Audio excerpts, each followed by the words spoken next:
내 몸의 주인은 누구일까요? 의사일까요? 병원일까요? 아니죠. 나 자신입니다. 오늘은 이 이야기를 한번 해보겠습니다.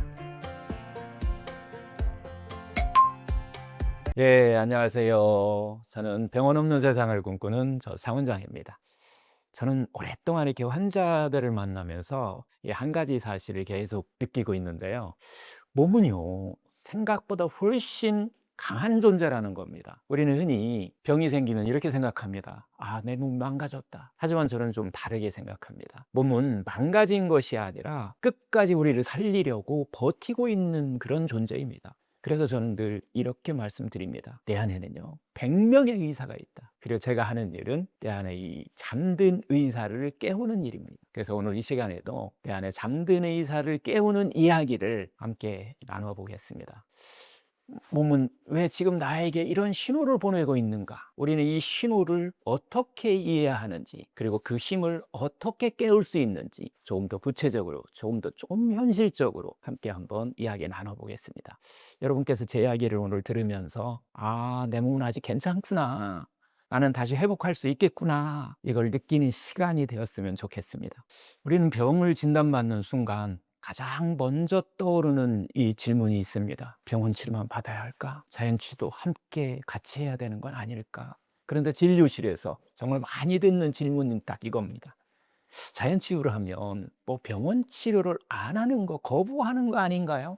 저는 이 질문을 들을 때마다 이렇게 되묻습니다. 그럼 병은 누가 고칠까요? 수술을 하는 것은 의사입니다. 항암제를 넣는 것도 뭐 의사입니다. 그런데 상처를 아물게 하는 건 이거 누가 하죠? 면역이 암세포를 정리하는 거 이것도 누가 하죠? 그리고 세포를 다시 재생시키는 거 전부 내 몸이 하는 것입니다. 오늘 이 시간에는 표준치료와 자연치유 이 둘은 어떤 관계일까 정확하게 한번 정리해서 이야기해 보겠습니다.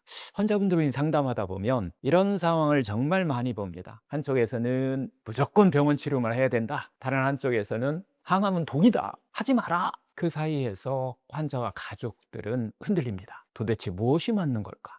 그런데요, 중요한 것은 이 두 가지 모두 반쪽짜리 진실이라는 것입니다. 우리는 지금까지 치료를 막 선택하려고 했습니다. 하지만 이제는 좀 이렇게 바꿔야 합니다. 어떻게 함께 사용할 것인가? 이 질문으로 바뀌는 순간 치료의 방향이 완전히 달라집니다. 먼저 표준치료부터 보겠습니다. 표준치료란 의학적으로 효과가 입증된 치료입니다. 수술, 항암, 방사선 치료, 이 치료들의 목적은 단 하나입니다.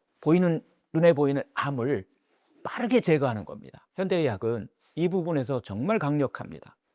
특히 급성기, 생명을 살려야 하는 순간 결정적인 역할을 합니다. 하지만 여기서 아주 중요한 질문이 하나 남아 있습니다. 그 병은 그럼 왜 생겼을까요? 면역이 왜 무너졌는지, 몸의 환경이 왜 바뀌었는지, 스트레스와 생활이 어떤 영향을 주었는지 이 부분은 표준 치료가 다루지 않습니다. 바로 이 점에서 자연치유가 시작됩니다.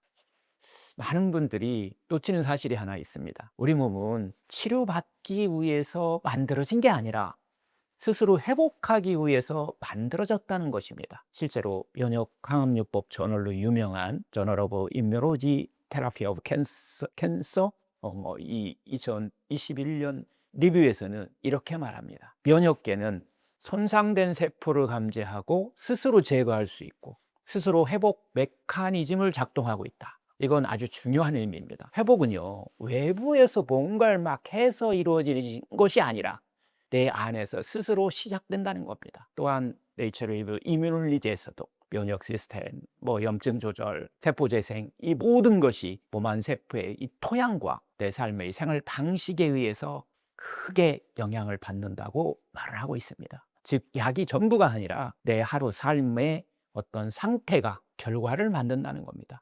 제가 만났던 환자분들 중에 이런 분이 있었습니다. 항암 치료는 동일하게 받았지만 결과는 완전히 달랐습니다. 한 분은 병원 치료만 열심히 받으면 된다라고 이런 생각을, 그런 신념을 갖고 있었던 그렇게 하고, 식사는 무너지고 또 수면도 깨지고 스트레스는 계속 쌓였습니다. 이분은 치료는 열심히 받았지만 몸은 점점 더 막 지쳐갔습니다. 반면에 다른 한 분은 치료는 병원에서 하지만 내 몸은 내가 돌봐야 한다고 이렇게 생각을 했습니다. 그래서 식단을 바꾸고 호흡을 다시 회복하고 마음을 정리했습니다. 결과는 어땠을까요? 같은 치료를 받았지만 회복 속도와 삶의 질 완전히 달랐습니다. 이게 바로 치료와 회복의 차이입니다. 자연치유는 병원 치료를 거부하는 것이 아닙니다. 자연치유는 내 몸이 스스로 고칠 수 있도록 환경을 만들어주는 것입니다. 면역을 살리고 해독을 돕고 세포 재생을 회복시키고 마음을 안정시키는 것. 저는 이것을 이렇게 표현합니다. 내 안에 잠든 의사를 깨운 것. 우리는 그동안 너무 아무거나 먹고 너무 애쓰고 살면서 너무 오랫동안 스트레스를 쌓아왔습니다. 몸은 계속 신호를 보냈지만 우리는 무시했습니다. 그리고 결국 병이라는 형태로 나타난 것입니다. 자연치유는 이 흐름을 다시 돌리는 일입니다. 이제 정리 한번 해보겠습니다. 표준치료는 급한 불을 끄는 역할, 자연치유는 불이 다시 나지 않도록 하는 역할. 이 둘은 경쟁이 아니라 두 개의 그냥 날개입니다. 우리는 지금 어떤 치료를 선택할까의 이런 시대가 아니라 어떻게 함께 사용할까의 이런 시대에 살고 있습니다. 마지막으로 이 말씀을 꼭 드리고 싶습니다. 병은요, 의사가 고치는 것이 아닙니다. 내 몸이 고치는 겁니다. 의사는 도와주는 사람이고 자연치유는 함께 걷는 길입니다. 그리고 이 두 가지를 함께 할 때 우리는 단순히 병을 이기는 것을 넘어서 삶을 회복하게 됩니다. 이제 질문을 바꿔야 합니다. 어떤 치료를 할까가 아니라 나는 어떻게 다시 살아날 것인가. 여기서부터 진짜 치유가 시작됩니다. 우리가 암 진단을 받는 순간 많은 분들이 이런 고민을 합니다. 항암을 해야 하나? 자연치유로 가능할까? 그런데 문제는 의견이 너무 다르다는 겁니다. 병원에서는 자연치유는 안 됩니다. 또 다른 곳에서는 항암은 독입니다. 자연치유를 해야 됩니다. 그 사이에서 환자와 가족은 흔들리죠. 도대체 무엇이 맞는 걸까? 그때 저는 이렇게 질문을 드립니다. 지금 암세포를 빨리 없애고 싶으신가요? 아니면 몸이 회복되면서 암이 머무를 수 없는 상태를 만들고 싶으신가요? 치료는 암세포를 제거하는 것이고 회복은 면역을 재건하는 것입니다. 오늘은 이 이야기를 한번 같이 해보겠습니다. 왜 전 세계가 통합의학에 주목하고 있는지, 왜 병원 치료만으로는 충분하지 않은지. 현대의학은 정말 놀랐습니다. 수술은 점점 더 정밀해졌고 항암은 표적 치료로 계속 발전해가고 있고 면역 강함은 면역 환경까지 바꾸고 있습니다. 생명을 살리는 기술은 계속 발전하고 있습니다. 그런데요, 상담실에서는 이런 이야기를 듣습니다. 원장님, 병원에서는 괜찮다고 하는데 나는 아직 하나도 괜찮지 않아요. 계속되는 피로, 이유 없는 불안, 재발에 대한 막연한 걱정, 왠지 모르는 그 우울감, 삶의 의욕 상실. 왜 이런 일이 생길까요? 몸 안의 병은 치료했지만 내 마음속 병, 삶 속의 병은 그대로 남아있기 때문입니다. 치료는 끝났지만 치유는 아직 시작되지 않은 상태. 이 간극이 바로 지금 우리가 마주한 현실입니다. 제가 예전에 유럽에 있는 병원에 연수를 갈 기회가 있었습니다. 독일과 스위스에 있는 병원이었는데요. 그런데 이곳에서 아주 인상 깊었던 장면을 제가 보았습니다. 암 환자가 오면요, 한 명의 의사가 딱 그 사람만 보는 것이 아니라 여러 명의 전문가가 함께 진료를 하고 있었어요. 종양심리학 전문의, 항암 방사선 수술을 전담하는 표준치료 전문의, 음식과 영양을 담당하는 그 영양사, 회복과 재활치료 전문의, 그리고 명상과 마음치유를 담당하는 전문가가 한 환자를 같이 보고 있었다는 거예요. 이 모든 사람들이 한 환자를 중심으로 함께 이렇게 앉아 있었습니다. 그리고 그곳에서는 암을 어떻게 치료할 것인가 뿐만 아니라 어떻게 회복할 것인지, 어떻게 살아갈 것인지를 환자와 함께 이야기하고 있었습니다. 그 순간 저는 느꼈습니다. 이게 앞으로의 의학이구나. 그래서 등장한 개념이 바로 이 통합의학입니다. 단순히 치유를 더하는 것이 아닙니다. 사람 전체를 회복시키는 의학입니다. 저는 이렇게 정의합니다. 마인드, 바디, 스피릿, 이 세 가지를 함께 회복하는 치료. 바디는 몸이죠. 그것은 수술과 항암과 약물로 치료할 수 있고, 마음, 마인드죠. 감정과 스트레스, 또 우리가 알아차림이라고 하는 걸 가지고서 회복하는 방법. 또 삶, 저는 이것을 스피릿을 삶이라고 봅니다. 삶의 의미, 어떤 관계, 삶의 어떤 방향, 이런 것도 같이 치료해야 된다는 겁니다. 기존의 의학은 몸에 나타나는 병을 중심으로 움직였습니다. 하지만 통합의학은 사람, 전체, 그리고 우리의 삶을 중심으로 움직입니다. 그래서 음식과 영양, 수면, 호흡, 감정, 관계, 이 모든 것이 치료의 일부가 됩니다. 그리고 중요한 한 가지, 치유의 주인공은 의사가 아니라 환자 자신입니다. 이건요, 특정 이론이 아닙니다. 이미 세계적인 흐름입니다. 미국의 여러분 다 알고 있는 MD 앤더슨 암센터에서도 그렇고요. 하버드 대학의 메디컬 센터에서도 통합의학 센터가 이제 운영되고 있습니다. 영양요법, 명상요법, 침치료, 또 심리지원 프로그램, 모두 의료의 한 부분으로 지금 실천되고 있습니다. 유럽의 독일, 스위스 등에서는 이 자연요법이 의대 교육 과정에 포함되어 있어요. 특히 통합의학이 정신의학으로 자리 잡고 있습니다. 또 WHO 세계보건기구에서도 21세기 보건의 핵심은 통합적 접근이다라고 말하고 있습니다. 또한 더 벤싯 온콜로지 같은 이런 중요한 저널의 리뷰에서도 어떤 생활 습관, 심리 상태, 사회적 환경, 이 요소들이 암의 예후에 중요한 영향을 준다고 강조하고 있습니다. 이제 시대는 바뀌었습니다. 병만 보는 시대에서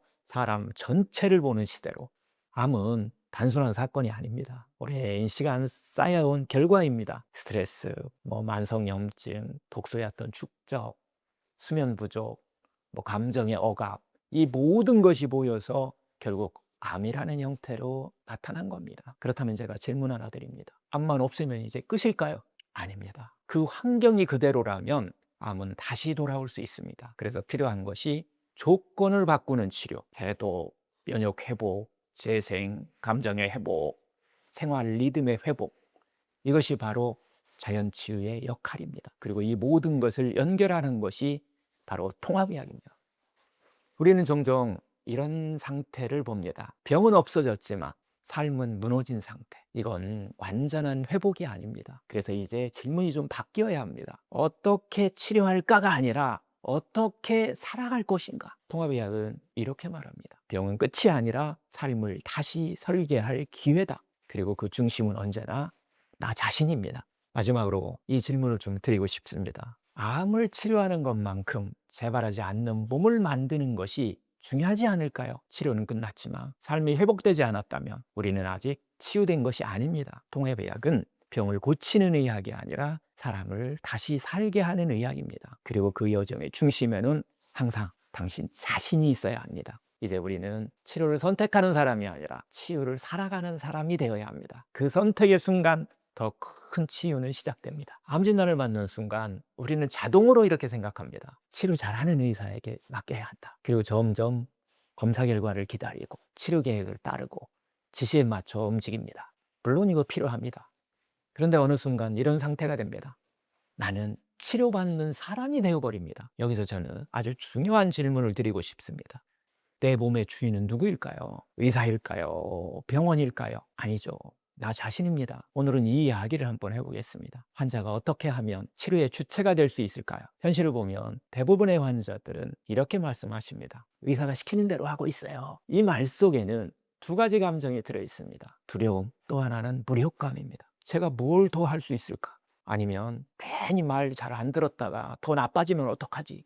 그래서 점점 수동적인 환자가 됩니다. 하지만 여기서 아주 중요한 사실 하나를 말씀드리면 이 수동적인 상태에서는 회복이 깊어지기는 어렵습니다. 왜냐하면 회복은 내 하루의 삶, 내 몸 안에서 일어나기 때문입니다. 여기서 개념 하나를 정리해야 합니다. 치료는 의사가 하지만 회복의 주체는 환자인 나 자신이라는 것입니다. 의사는 수술을 하고 약을 처방하고 방향을 제시해 줄 수 있습니다. 하지만 세포를 회복시키는 것, 면역을 다시 살리는 것, 몸의 균형을 되찾는 건 전부 나 자신, 내 몸입니다. 이걸 이해하는 순간 치료에 대한 어떤 삶의 태도가 완전히 바뀝니다. 나는 단순히 치료받는 사람이 아니라 회복을 만들어가는 사람이 되는 거죠. 최근 의학에서는 이 개념을 점점 더 강조하고 있습니다. 환자 참여의학. 세계에서 가장 영향력 있는 의학 학술도 있는 이 자마에서도 환자의 어떤 생활 습관, 감정 상태, 자기관리 수준, 이 요소들이 치료 결과와 생존율에 중요한 영향을 준다고 말합니다. 또한 네이처 리브 캔서에서는 면역 기능과 암의 진행은 스트레스, 수면, 생활 환경과 깊이 연결되어 있다고 설명합니다. 핵심은 이겁니다. 회복은 내가 실제로 참여할 때 시작된다는 겁니다. 가만히 두어서 기다리는 것이 아니라 몸이 회복할 수 있는 조건을 직접 만들어야 한다는 겁니다. 제가 만난 환자분들 중에는 이런 차이가 있었습니다. 같은 병원, 같은 항암 치료, 같은 조건. 그런데 결과는 달랐습니다. 한 분은 나는 환자니까 병원에 맡긴다 이렇게 생각하고 걱정으로 잠을 설치고 식사도 막 흐트러지고 움직이지도 잘 않았고 마음도 같이 무너져 버렸습니다. 다른 한 분은 나는 회복의 주체다. 매일 호흡을 하면서 알아차리고 식단을 바꾸고 감정을 또 알아차리고 그리고 자신의 몸을 상냥하게 돌봤습니다. 결과는 어땠을까요? 치료의 깊이가 달라졌습니다. 이런 기술의 차이가 아니라 태도의 차이입니다. 그렇다면 환자가 주체가 된다는 건 구체적으로 무엇을 의미할까요? 저는 이것을 알아차림이라고 그냥 말합니다. 내 몸을 알아차리는 거. 호흡을 느끼고 내가 먹는 것을 알아차리고 필요와 감정을 알아차리고 내 몸의 신호를 듣는 것, 그리고 매일 작은 선택을 바꾸는 것입니다. 무엇을 먹을지, 언제 잘지, 어떻게 쉴지, 어떻게 생각할지, 이 작은 선택들이 모여서 회복의 방향을 만듭니다. 저는 이것을 이렇게 표현합니다. 내 안에 잠든 의사를 깨우는 것, 그리고 자기 자신에게 진정으로 상냥하게 사는 것입니다. 이제 마지막으로 가장 중요한 이야기를 드리겠습니다. 치료는 의사가 시작하지만 회복은 내가 시작합니다. 이걸 깨닫는 순간 두려움은 줄어들고 삶의 방향이 바뀝니다. 나는 더 이상 병에 끌려가는 사람이 아니라 삶을 다시 만들어가는 사람이 됩니다. 결국 병은 우리를 무너뜨리기 위해서 온 것이 아니라 삶의 방향을 바꾸라고 보내온 신호일 수 있습니다. 그리고 그 신호를 처음으로 제대로 듣는 순간 치유는 시작됩니다. 이제 질문을 한번 바꿔보세요. 어떤 치료를 받을까가 아니라 나는 회복을 위해서 어떻게 살아갈 것인가? 이 질문을 던지는 순간 당신은 이미 치료의 대상이 아니라 치료의 주체가 되어 있습니다. 많은 분들이 이렇게 생각합니다. 회복하려면 특별한 방법이 있어야 하지 않을까? 하지만 저는 이렇게 말씀드립니다. 회복은요, 특별한 것이 아니라 매일 반복되는 작은 선택입니다. 무엇을 먹는지, 어떻게 숨 쉬는지, 어떻게 생각하는지, 어떻게 또 쉬는지, 이 모든 것이 모여서 몸의 방향을 만들어갑니다. 그래서 오늘은 내 몸을 다시 살리는 7가지 핵심 루틴, 지금부터 아주 구체적으로 함께 이야기해 보겠습니다. 첫 번째 루틴, 회복의 이 시작은 호흡입니다. 우리는 하루에 약 2만 번 숨을 쉽니다. 그런데 대부분 제대로 숨을 쉬고 있지 않습니다. 짧고 얕은 휴식 호흡, 긴장된 상태의 빠른 호흡, 이 상태에서는 자율신경이 계속 스트레스 모드에 머뭅니다. 그래서 첫 번째 루틴은 바로 호흡을 바꿔야 합니다. 하루에 한 10분 정도만 투자하셔갖고 그리고 깊은 호흡을 반복해서 연습하셔야 됩니다. 코로 천천히 들이마시고 코로 길게 내쉬면 이 단순한 변화가 면역, 수면, 회복력에 큰 영향을 줍니다. 두 번째 루틴은 식사입니다. 식사는 에너지가 아니라 하나의 정보입니다. 많은 분들이 식사를 단순히 칼로리를 공급하고 맛있게 먹고 배 채우는 것으로 생각합니다. 하지만 음식은 몸에 보내는 중요한 정보입니다. 가공식품은 염증 신호를 보내고 자연식은 회복 신호를 보냅니다. 그래서 두 번째 루틴은 바로 이 식사가 되는 겁니다. 자연에 가까운 식사, 바로 이거 채소 중심이고 또 가공식품 줄이는 거, 몸의 건강함부터 먼저 먹는 제가 항상 이야기하는 그 5-3 식사법. 이건 단순한 다이어트가 아니라 세포 환경을 바꾸는 일입니다. 세 번째 루틴은 수면입니다. 수면은 최고의 치료입니다. 몸이 회복되는 시간은 언제일까요? 잠잘 때입니다. 면역세포가 활성화되고 독소가 제거되고 세포가 재생되는 시간이 바로 잠잘 때, 숙면을 취할 때 잘 이루어지고 있습니다. 이 모든 것이 바로 수면 중에 다 일어나는 거죠. 그래서 세 번째 루틴은 바로 잘 자는 거, 바로 수면입니다. 수면의 리듬 회복, 이것은 밤 11시 이전엔 주무셔야 됩니다. 그리고 또 일정한 수면 시간을 좀 리듬을 갖는 거죠. 그다음 숙면을 취하는 어떤 방법을 스스로 터득하셔야 됩니다. 이 방법이 좀 배우시면 가능하는데요. 그다음에 또 제일 중요한 것 중에 잠자기 전에 요즘 스마트폰 많이 보고 계시는데 이 스마트폰을 잠자기 1시간 전에는 좀 줄이는 겁니다. 이렇게 수면이 바뀌면 회복 속도가 완전히 달라집니다. 네 번째 루틴은 모세혈관의 움직임입니다. 모세혈관 움직임은 어떤 순환의 시작입니다. 자연주의의 어떤 이게 기본이 되는 겁니다. 모세혈관 움직임은 혈류, 림프, 산소, 모세혈관 전체적인 어떤 흐름까지 모두 연결되어 있습니다. 이 흐름이 막히면 회복도 멈춥니다. 그래서 네 번째 루틴은 모세혈관의 움직임입니다. 발가락 모세혈관을 교정하고 하루에 한 번 2, 30분 정도 걷는 걸로도 충분합니다. 그리고 또 스트레칭, 모세혈관 운동, 제가 항상 하는 자연치유 운동 중에 모세혈관 운동이라고 하는 보관 운동, 붕어 운동, 풍욕, 냉온욕 이런 것들이 여기에 해당되는데요. 격한 운동이 아니라 지속 가능한 움직임과 균형이 중요합니다. 다섯 번째 루틴은 감정을 알아차리고 흘려보내는 것입니다. 많은 병은요, 쌓인 감정과 연결되어 있습니다. 오랫동안 참아온 분노, 표현하지 못한 어떤 슬픔들, 계속된 어떤 불안, 이런 감정들은 몸 안에 긴장으로 기억되어 남습니다. 그래서 다섯 번째 루틴은 감정을 흘려보내는 것입니다. 감정을 알아차리고 어떤 표현하는 방법, 이것은 글로 써보셔도 되고 누군가와 이렇게 나눠도 되고 울어도 괜찮습니다. 감정이 이렇게 흘러가면 몸도 함께 풉니다. 여섯 번째 루틴은 사회적 지지, 관계입니다. 사람은요, 혼자 회복하기 어렵습니다. 이 따뜻한 대화, 지지받는 느낌, 함께하는 이런 시간, 이것이 면역에 직접적인 영향을 줍니다. 그래서 다섯 번째 루틴은 사회적 지지 관계입니다. 사회적 지지와 이 가까운 사람과의 연결되기는 가족, 친구, 공동체, 나는 혼자가 아니다, 이런 감각을 느꼈을 때 회복은 시작됩니다. 이제 마지막입니다. 많은 분들이 병을 통해서 이 질문을 하게 됩니다. 나는 왜 이렇게 살았을까? 그리고 이 질문이 나는 앞으로 어떻게 살아야 할까로 바뀌는 순간 삶이 바뀝니다. 그래서 일곱 번째 루틴은 삶의 방향을 바꾸는 것입니다. 삶의 방향의 어떤 재설계, 내가 원하는 삶, 집착을 내려놓고 싶은 것들을 내려놓고 살 수 있는 삶, 다시 시작하고 싶은 것을 하는 그런 삶, 이건 단순한 생각이 아니라 몸의 방향을 바꾸는 일입니다. 이제 한번 쭉 총정리를 한번 해보겠습니다. 회복은요, 어떤 특별한 치료가 아니라 매일의 루틴에서 시작합니다. 호흡, 식사, 수면, 어떤 움직임, 감정, 관계, 삶의 방향, 이 일곱 가지가 바뀌면 몸은 반드시 반응합니다. 우리 몸은 원래 회복하도록 설계된 그런 존재입니다. 다만 그 환경이 필요할 뿐입니다. 오늘부터 한 가지만 한번 바꿔보세요. 그 작은 변화가 쌓이면 당신의 몸은 다시 살아나기 시작합니다. 그리고 그 순간 내 안에 100명의 의사가 깨어납니다. 암 진단을 받고 치료를 시작하면 많은 분들이 이렇게 생각합니다.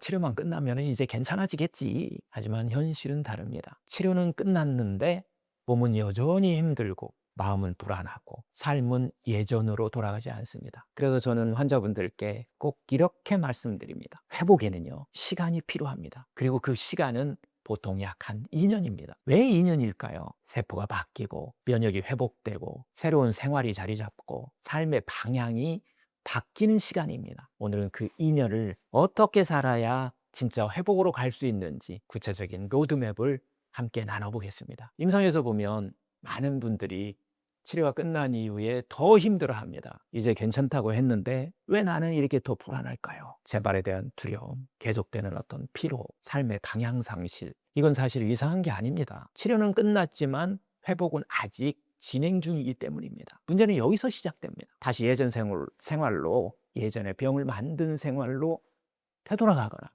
아무 계획 없이 시간을 보내는 것, 이러면 몸은 다시 같은 환경으로 돌아갑니다. 그래서 필요한 것이 회복 설계, 2년 건강 계획입니다. 회복은 한 번에 일어나지 않습니다. 단계적으로 진행이 됩니다. 그래서 저는 2년을 이렇게 한번 나눠봅니다. 제 1단계, 6개월까지입니다. 진단받은 이후 6개월까지. 안정과 회복의 시작입니다. 몸을 쉬게 하는 단계, 부작용을 관리하는 단계, 기본 체력을 회복하는 단계. 이때는 무너지지 않게 붙잡는 시기가 되는 겁니다. 2단계, 6개월에서 이제 12개월 정도 되는 것은 이때는 이제 재건의 시간입니다. 면역을 회복하고 생활 습관을 재정비하고 식단, 수면, 운동을 본격적으로 관리하는 시기입니다. 몸을 다시 만드는 시기가 되는 거죠. 3단계는 이제 1년에서 2년, 이때는 유지와 확장하는 시간입니다. 재발을 방지하고 삶의 질을 향상시키고 새로운 삶의 방향을 찾아가는 겁니다. 자신에게 상냥하게 완전히 다른 삶으로 전환되는 시기가 이때입니다. 이 3단계를 이해하면은 회복의 방향이 아주 선명해집니다. 우리 몸은 스위치를 이렇게 탁 누르면 바로 바뀌는 기계가 아닙니다. 예를 들어서 면역 시스템, 호르몬 액균형, 장내 환경, 이런 모든 것은 지속적인 생활 습관의 변화로 회복되는 겁니다. 종양학의 최신 연구들을 종합적으로 다루는 네이처 리뷰 캔서에서는 이 생활 습관 변화가 암의 재발과 진행에 중요한 영향을 준다고 강조합니다. 또한 종양학 분야의 세계적인 학술지죠. 더 랜싯 온콜로지에서도 영양, 운동, 심리 상태, 이 요소들이 생존율과 삶의 질에 깊은 영향을 준다고 설명합니다. 핵심은 이겁니다. 회복은 단기적인 프로젝트가 아니라 지속적인 과정이다라는 것이죠. 제가 만난 환자분들을 보면 아주 큰 차이가 하나 있습니다. 계획이 있는 사람, 계획이 없는 사람. 계획이 없는 경우는 그때그때 그냥 막 버티고 삶의 흐름이 무너지고 다시 또 지치고 막 불안해합니다. 계획이 딱 있는 경우, 하루의 루틴이 잡혀 있고 방향이 딱 서 있고 삶이 점점 안정됩니다. 결과는 회복의 속도와 깊이가 확실히 달라집니다. 이건 의지의 문제가 아니라 구조의 문제입니다. 그렇다면 2년 건강 계획은 어떻게 세워야 할까요? 저는 7가지 축으로 설명합니다. 앞에서도 이야기 드렸지만 첫 번째는 호흡입니다. 이것은 자율신경을 회복하는 가장 좋은 방법이기도 합니다. 매일 한 10분 정도 깊은 호흡하는 연습이죠. 두 번째는 식사입니다. 세포 환경을 개선하는 겁니다. 자연식 중심으로 균형 잡힌 식단을 만드는 거죠. 세 번째는 수면입니다. 해독과 재생 시스템을 활성화시켜주는 겁니다. 일정한 수면 리듬은 여기서 이제 숙면이 핵심입니다. 잠을 잘 잘 수 있는 것. 네 번째는 움직임입니다. 모세혈관 순환을 회복시켜주는 거죠. 모세혈관 흐름을 살리는 그런 운동도. 이런 운동은 한 번이 아니라 지속성에서 가능합니다. 다섯 번째는 감정입니다. 스트레스를 해소하는 방법들이죠. 알아차림과 나눔 같은 것이죠. 감정을 흘려보낸 것입니다. 여섯 번째는 관계입니다. 정서적인 어떤 안정이 상당히 중요합니다. 사회적인 어떤 연결과 지지 그룹을 한번 만들어 보는 겁니다. 마지막 7번째는 삶의 방향입니다. 삶의 의미를 회복하는 겁니다. 나는 무엇을 위해서 살 것인가? 삶의 의미를 찾는 하나의 과정, 이걸 만드는 것입니다. 이 7가지가 함께 딱 바뀌어야 진짜 회복이 시작됩니다. 이제 마지막으로 가장 중요한 말씀을 드리겠습니다. 회복은요, 우연히 일어나지 않습니다. 삶의 계획이 있어야 하고 방향이 있어야 하고 반복이 있어야 합니다. 그래서 저는 2년 건강계약을 제안하는 겁니다. 이 2년은 삶의 지도를 다시 그리는 시간입니다. 단순히 병을 회복하는 시간이 아니라 삶을 다시 만드는 시간입니다. 내 안에 100명의 의사를 깨우는 시간이죠. 예전으로 돌아가는 것이 아니라 더 건강한 삶으로 나아가는 하나의 과정입니다. 이제 정리하면서 질문 하나 드립니다. 치료가 끝난 뒤 지금 당신의 삶은 어디로 가고 있습니까? 이 질문에 답하는 순간 당신의 회복은 이미 시작된 겁니다. 이제 우리는 치료에 막 끄달려 다니는 사람이 아니라 삶을 설계하는 사람이 되어야 합니다. 같은 암, 같은 병원, 같은 치료. 그런데 결과는 다 다릅니다. 어떤 분은 재발하고 어떤 분은 안정적으로 잘 지냅니다. 많은 분들은 이걸 이렇게 생각합니다. 운이 좀 좋았겠지. 체질 차이 아니야? 병의 종류 차이 때문에 그런 거겠지. 하지만 저는 많은 환자분들을 보면서 한 가지 공통된 차이를 발견했습니다. 재발을 막는 사람들은 살아가는 방식이 다릅니다. 오늘은 그 차이를 아주 명확하게 한번 말씀드려보겠습니다. 많은 사람들이 치료가 끝나면 이렇게 말합니다. 이제 괜찮습니다. 그런데 어떤 환자분들을 보면 마음이 좀 다릅니다. 혹시 다시 생기면 어떡하지?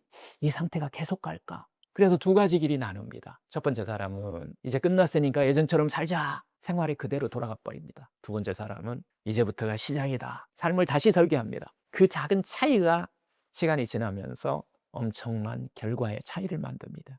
많은 분들이 재발을 이렇게 생각합니다. 갑자기 다시 생긴 병. 하지만 실제로는 다릅니다. 재발은 하나의 결과입니다. 몸의 환경, 내 몸의 면역 상태, 나의 삶, 이 나의 생활 습관, 이 모든 것이 쌓여서 재발이라는 형태로 나타나는 것입니다.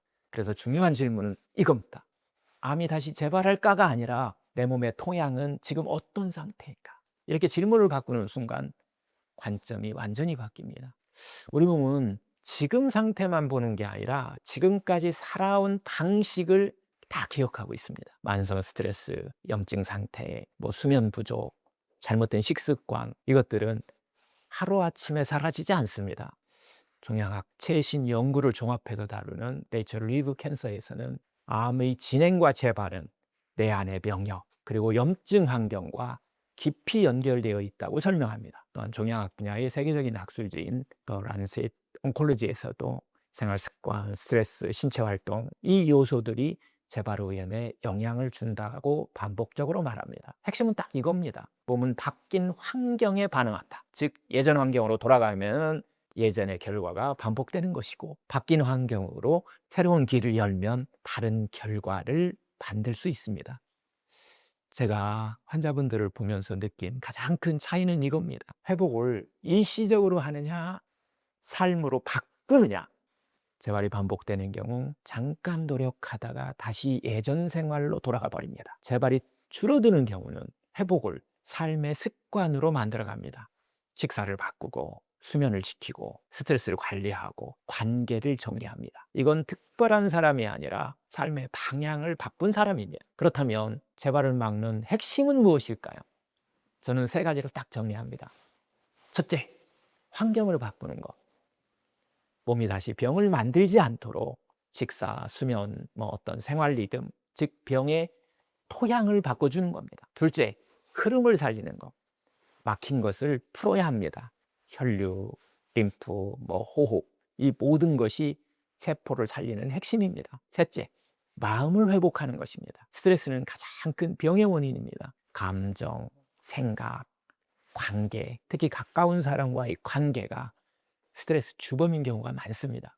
이 세 가지가 함께 바뀔 때 몸은 완전히 다른 방향으로 갑니다. 이제 마지막으로 좀 정리해드리며 재발을 막는 사람들은 특별한 치료를 받은 사람이 아닙니다. 삶을 바꾼 사람들입니다. 병을 없애는 데서 끝나지 않고 병을 만든 조건까지 바꾼 사람들이죠. 그래서 저는 이렇게 말씀드립니다. 재발은 운이 아니라 삶의 방향의 결과입니다. 저는 오늘 이 하루의 삶이 앞으로의 결과를 만든다는 겁니다. 이제 마지막으로 질문 하나 드립니다. 지금 당신의 삶은 어느 방향으로 가고 있습니까? 이 질문에 답하는 순간 재발을 막는 길이 시작됩니다. 이제 우리는 병을 피하려는 사람이 아니라 건강을 만들어가는 사람이 되어야 합니다. 우리가 암 진단을 받는 순간 많은 분들이 이렇게 생각합니다. 내 인생이 끝난 것 같다. 하지만 저는 수많은 환자분들을 만나면서 정반대의 장면을 자주 보게 됩니다. 병을 극복하면서 더 건강해지고 더 행복해지고 더 의미 있는 삶을 살게 된 사람들이죠. 그래서 오늘은 이 이야기를 들려드리려고 합니다. 암이고 삶이 완전히 바뀐 사람들의 이야기. 이건 특별한 사람이 아니라 삶의 방향을 바꾼 사람들의 이야기입니다. 한 50대 여성 환자분이 계셨는데요. 이분은 가족을 위해서 평생을 살았고 또 자신은 늘 뒤로 미뤘던 분입니다. 어느 날 암 진단 받았습니다. 이분이 처음 하신 말은 딱 이거였습니다. 이제 저는 끝난 거죠. 그 순간 그분의 삶은 멈춰 있었습니다. 두려움, 불안, 후회. 하지만 진짜 변화는 그 다음에 시작됩니다. 그분께 제가 이 질문을 드렸습니다. 지금까지 누구를 위해 살아오셨나요? 그분은 한참을 울다가 이렇게 말씀하셨습니다. 저는 저를 위해서 살아본 적이 없는 것 같아요. 그리고 제가 두 번째 질문을 드렸습니다. 그럼 이제 어떻게 살고 싶으신가요? 그 순간 그분의 눈빛이 달라졌습니다. 이게 바로 전환의 시작입니다. 왜 나에게 이런 일이 이런 것에서 이제 나는 어떻게 살 것인가로 이렇게 바뀌는 거죠. 그분은 아주 큰 결심을 한 것이 아닙니다. 작은 것부터 바꾸기 시작했습니다. 식사를 바꾸고 아침에 좀 햇빛을 보고 매일 10분 정도 호흡을 하고 자신의 감정을 알아차리기 시작했습니다. 그리고 처음으로 자신을 위한 시간을 만들었습니다. 치료하는 시간 이외에도 좋아하는 음악, 산책, 사람들과의 따뜻한 대화, 자신과의 어떤 소통, 그리고 자기 자신에게 상냥하게 사는 시간들을 만들었습니다. 이 작은 변화들이 쌓이면서 몸이 달라지기 시작했습니다. 몇 달이 지나자 얼굴색이 먼저 막 밝아지고 수면이 좋아지고 식욕이 돌아오고 에너지가 달라졌습니다. 그분이 이렇게 말씀하셨습니다. 원장님, 저 요즘 살아있는 느낌이 들어요. 이건 단순한 기분이 아닙니다. 회복이 시작된 상태입니다. 1년이 지나고 그분은 완전히 달라졌습니다. 그분의 이야기가 암이 나를 무너뜨린 게 아니라 나를 깨웠다는 것을 알게 되었어요 라는 이야기였습니다. 관계를 정리하고 삶의 우선순위를 좀 바꾸고 자기 자신을 상냥하게 돌보는 사람이 되어 있었던 겁니다. 그리고 이렇게 말했습니다. 예전으로 돌아가고 싶지 않아요. 이 말이 의미하는 건 이제 진짜 삶을 살고 있다는 것입니다.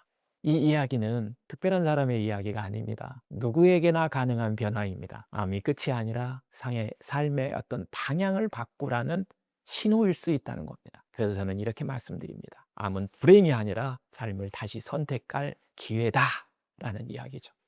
중요한 것은 무엇이 일어났느냐가 아니라 그 이후 어떻게 살아가느냐입니다. 이제 정리하면서 이 질문을 좀 드리고 싶습니다. 지금 당신의 삶은 당신을 살리고 있습니까? 아니면 죽이고 있습니까? 이 질문에 진심으로 답하는 순간 당신의 삶은 완전히 달라지기 시작합니다. 그리고 이때 치유는 비로소 완성되는 겁니다. 암 죽음, 암 진단을 받는 순간 머릿속에 가장 먼저 떠오르는 생각이 있습니다. 이제 나 죽는 건가? 이 생각은 누가 가르쳐 준 것도 아닌데 거의 자동으로 떠오릅니다. 그런데 왜 우리는 이렇게 암 죽음이라고 생각하게 되었을까요? 오늘 이 고정관념이 어디에서 시작되었는지, 그리고 왜 이제는 바꿔야 하는지를 한번 이야기해 보겠습니다. 치료실에서 환자분들이 가장 많이 하시는 말입니다. 암이면 끝난 거 아닌가요? 가족들도 이렇게 말합니다. 마음 단단히 먹어야 한다. 최악을 대비해야 한다. 이 말들의 공통점은 딱 하나입니다. 이미 끝을 전제로 생각하고 있다는 것이죠. 그런데 중요한 것은 이 생각이 사실이 아니라 학습된 어떤 믿음에서 시작되었다는 것입니다. 이 고정관념의 시작은 사실 과거의 현실에서 비롯됩니다. 불과 몇십 년 전만 해도 조기 발견이 어려웠고 치료 기술이 부족했고 대부분 늦게 발견되었습니다. 그 결과 암 진단, 생존 가능성 따짐, 우리가 이렇게 인식되고 있었죠. 이 기억이 사회 전체에 남게 되었습니다. 그리고 시간이 지나면서 암 죽음이라는 공식이 만들어진 겁니다. 그리고 또 한 가지, 우리는 수많은 영화나 어떤 드라마 같은 거, 뉴스 같은 이런 곳 속에서 암 환자를 이렇게 봐왔습니다. 머리 막 다 빠지고 침대에 누워서 막 산소호흡기 막 끼고 있고 마지막 순간 막 가족과 작별하는 장면들, 이런 장면은 너무 익숙해졌죠. 뉴스도 마찬가지입니다. 배우 누구누구 씨 암 투병 끝에 너 별세, 이로 없는 어떤 영웅 암과 싸우다 떠나다, 이런 보도는 대부분 끝, 패배, 슬픔으로 암을 묘사합니다. 그래서 우리는 자연스럽게 암은 끝, 암은 무서운 병, 암은 반드시 죽는 병, 이런 무의식적인 고정관념을 갖게 된 것입니다. 하지만 지금은 완전히 다른 시대입니다. 의학은 크게 발전했습니다. 조기검진 시스템, 정밀수술, 표적치료, 면역치료, 실제로 WHO, 세계보건기구에서도 많은 암이 관리 가능한 만성질환으로 바뀌고 있다고 이렇게 말합니다. 또한 종양학 분야에서 세계적인 학술지 더 란시트 온콜로지에서는 조기 발견과 생활습관 개선이 생존율을 크게 높인다고 계속 보고하고 있습니다. 중요한 사실은 암 즉시 죽음이 아니라 암 충분히 관리하고 회복할 수 있는 상태로 변하고 있다는 것입니다. 그런데 문제는 현실이 바뀌었는데 생각은 그대로 남아있다는 것입니다. 암 끝, 암 두려움, 암 절망, 이 생각은 단순한 감정이 아닙니다. 이게 바로 몸에도 영향을 준다는 거예요. 스트레스 증가시키고 면역을 저하시키고 회복 의지를 감소시킵니다. 즉, 이 잘못된 믿음이 회복을 방해하는 환경이 될 수 있다는 겁니다. 그래서 이제 질문을 좀 바꿔야 합니다. 암에 걸렸으니까 이제 끝인가가 아니라 왜 지금 나에게 이런 암이라는 신호가 왔을까? 내 몸은 나에게 무엇을 말하고 있는 것일까? 이 질문으로 바뀌는 순간 두려움에서 이해로, 자신을 알아차리는 마음으로, 그리고 회복으로 방향이 바뀝니다. 마지막으로 이 말씀을 꼭 드리고 싶습니다. 암은 죽음의 선언이 아니라 몸이 보내는 마지막 신호일 수 있습니다. 그동안의 삶, 무너진 균형, 쌓여온 이 스트레스, 이 모든 것이 모여서 이제 바뀌어야 한다는 신호로 나타난 것일 수 있다는 것입니다. 그래서 저는 이렇게 말합니다. 암은 끝이 아니라 삶을 다시 선택하라는 초대장일 수 있다. 중요한 것은 암이라는 사실이 아니라 그것을 어떻게 받아들이냐입니다. 이제 정리하는 질문입니다. 당신은 지금 암을 두려움으로 보고 있습니까? 아니면 변화의 기회로 보고 있습니까? 이 관점이 바뀌는 순간 당신의 몸과 삶은 완전히 다른 방향으로 움직이기 시작합니다. 많은 분들이 이렇게 생각합니다. 치료는 뭐 약이 하는 거지. 생각이 무슨 영향을 줄 수 있겠어. 그런데 저는 이 질문을 꼭 드립니다. 같은 치료를 받았는데도 왜 결과가 다를까요? 어떤 분은 회복이 빠르고 어떤 분은 더 힘들어합니다. 그 차이는 어디에서 올까요? 오늘 이 이야기를 정확하게 한번 말씀드리겠습니다. 암 진단을 받는 순간 이렇게 생각하는 분들이 많습니다. 이제 끝이다. 이 생각이 드는 순간 몸이 막 굳고 숨이 얕아지고 마음이 무너집니다. 그리고 점점 아무것도 할 수 없는 상태로 변해갑니다. 반대로 이건 바꿀 수 있다고 생각하는 분들은 질문을 하고 조금이라도 더 움직이고 삶을 바꾸기 시작합니다. 우리 몸은 생각과 완전히 분리된 존재가 아닙니다. 생각은 신경계를 통해서 몸 전체에 영향을 줍니다. 불안한 생각은 교감신경을 활성화하고, 긴장 상태는 혈류를 막 감소시키고, 스트레스는 면역 저하를 초래합니다. 이건 느낌이 아니라 신경 면역 반응입니다. 즉 무슨 생각을 하느냐가 몸의 상태를 바꾼다는 것입니다. 이 분야를 사이코뉴로 이뮤놀로지 같은 이건 이제 정신신경 면역학이라고 하는데요. 이 분야에서 많이 다루고 있는데, 이 학문에서는 마음, 뇌, 이 연역이 서로 긴밀하게 연결되어 있다고 이렇게 설명합니다. 또한 면역학 분야의 국제학술지인 네이처 이뮤로지에서는 만성 스트레스가 면역 기능을 떨어뜨리고 염증 반응을 증가시킨다. 그리고 질병의 진행에 상당히 악영향을 준다고 설명합니다. 그리고 국제학술지 잠마에서도 심리 상태와 있던 스트레스가 치료 결과와 삶의 질에 영향을 준다고 계속 보고하고 있습니다. 핵심은 딱 이겁니다. 이 생각이 몸의 환경을 바꿀 수 있다는 거죠. 제가 만난 환자분들 중에 이런 두 분이 있었습니다. 첫 번째 환자는 나는 이제 끝이다 라는 이런 생각에 잡혀 있었어요. 막 치료는 버티는 데 집중하고 막 이렇게 살고 있고, 점점 그러다 보니까 더 지치고 회복이 더 느려졌습니다. 또 다른 환자는 이건 바꿀 수 있다, 적극적으로 치료에 참여하고 생활도 바꾸고 스스로 회복을 만들어 갔습니다. 결과는 어땠을까요? 치료의 효과와 회복 속도가 완전히 달라졌습니다. 이건 기적이 아니라 삶의 태도에 따라서 몸의 반응이 달랐기 때문입니다. 그렇다면 생각을 바꾼다는 건 긍정적으로 막 생각하라는 뜻일까요? 이거 아닙니다. 현실을 부정하는 것이 아니라 해석을 바꾸는 것입니다. 예를 들어서 왜 나에게 이런 일이, 이런 생각 대신에 이걸 통해 무엇을 바꿀 수 있을까? 이렇게 바꾸면 어떨까요? 또 나는 끝났다, 이런 생각 대신에 내 인생은 지금부터가 다시 시작일 수가 있다, 이런 작은 생각의 변화가 몸의 반응을 바꾸고 또 행동을 바꾸고 결과를 바꿉니다. 이제 정리해서 말씀드리면, 치료는 약이 하지만 회복은 내 하루 삶의 어떤 습관이 만들게 됩니다. 그리고 이 작은 습관의 시작은 바로 생각입니다. 어떤 생각을 하느냐에 따라서 몸의 방향이 바뀌고, 그 방향이 쌓이면 결과가 달라집니다. 그래서 저는 늘 이렇게 말씀드립니다. 가장 먼저 바꿔야 할 것은 몸이 아니라 생각입니다. 이 생각이 바뀌면 행동이 바뀌고, 이게 이제 그때 행동이 바뀌면 그때 몸이 바뀌고, 몸이 바뀌면 결과가 확 인생이 바뀝니다. 이제 정리하는 질문 하나 드립니다. 지금 당신의 생각은 당신을 살리고 있습니까? 아니면 무너뜨리고 있습니까?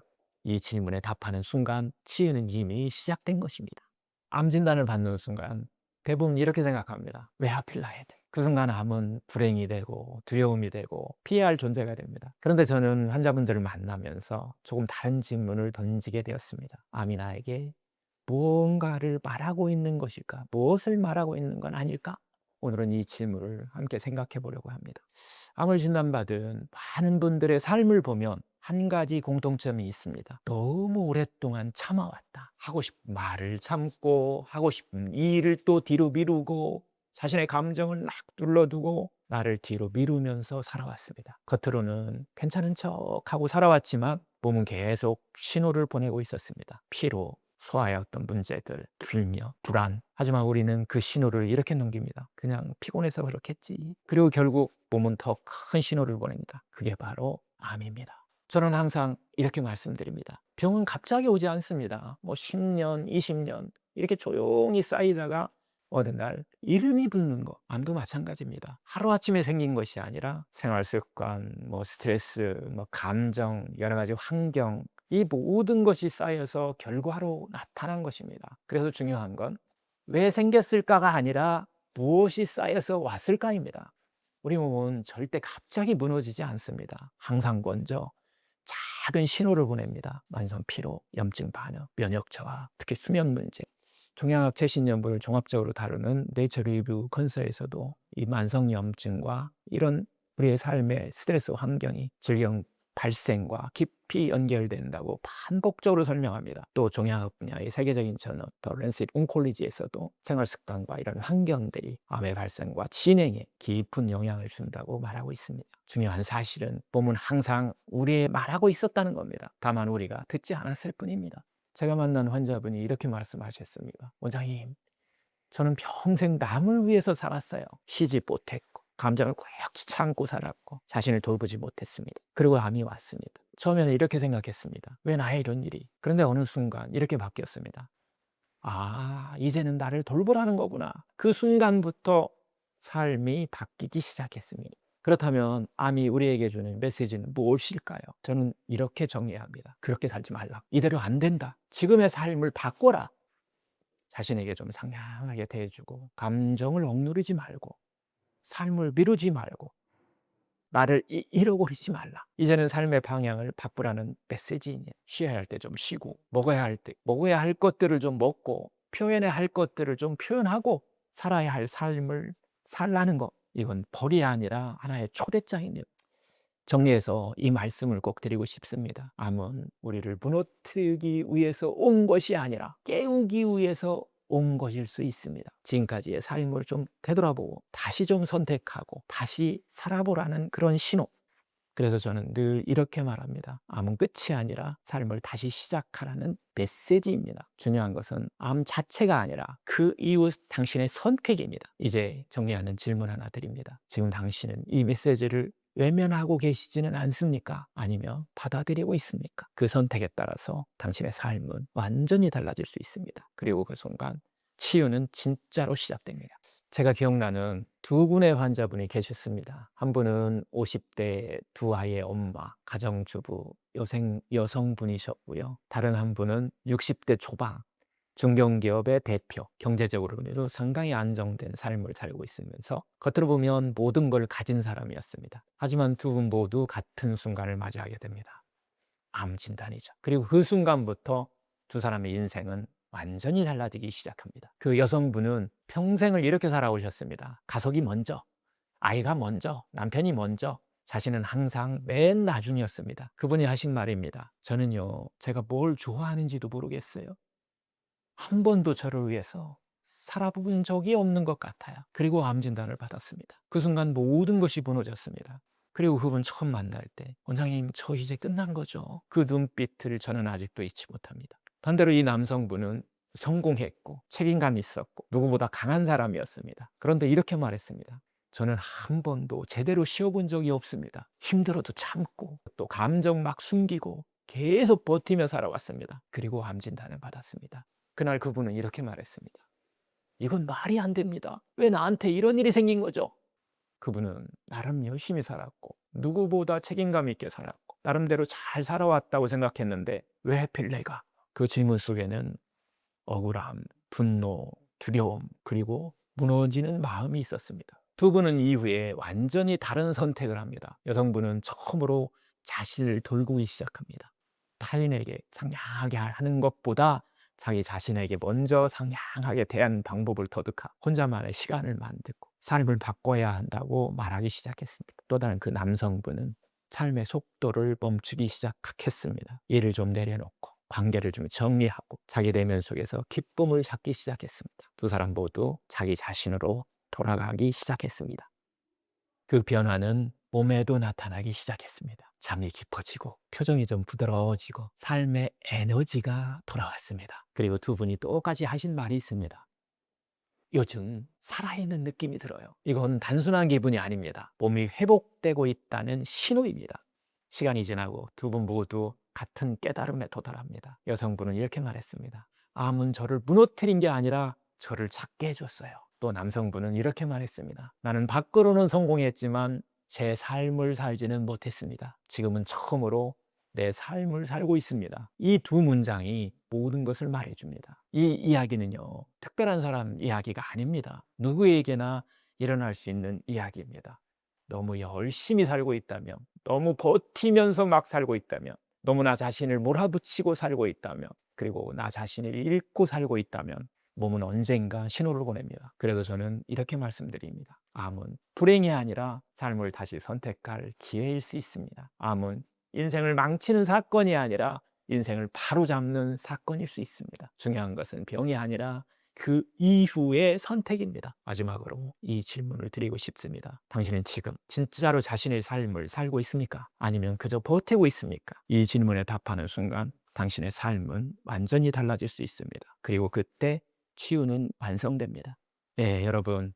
지금까지 우리는 병을 어떻게 없앨 것인가 보다 어떻게 살아갈 것인가를 함께 나눴습니다. 그리고 한 가지 중요한 사실을 확인했습니다. 내 안에는 이미 100명의 의사가 존재한다는 것입니다. 우리 몸은 스스로 회복하려 하고 끊임없이 살리려 하고 끝까지 포기하지 않습니다. 그리고 한 가지 중요한 사실을 확인했습니다. 병은 갑자기 생기는 것이 아니라 내 하루의 삶이 만들어낸 결과일 수 있다는 것입니다. 그래서 회복도 마찬가지입니다. 약으로만 해결되는 것이 아니라 삶이 바뀔 때 시작된다는 것입니다. 저는 많은 환자분들 통해서 보았습니다. 삶의 방향을 바꾼 사람은 몸도 함께 바뀌기 시작했고 자신을 상냥하게 돌보기 시작한 사람은 회복이 시작됐습니다. 그래서 저는 이 한 가지를 꼭 말씀드리고 싶습니다. 치료는 병원을 선택하는 일이지만 회복은 삶을 다시 선택하는 일입니다. 이제 마지막으로 이 질문을 드리고 싶습니다. 당신은 지금 자신에게 어떤 태도로 살아가고 있습니까?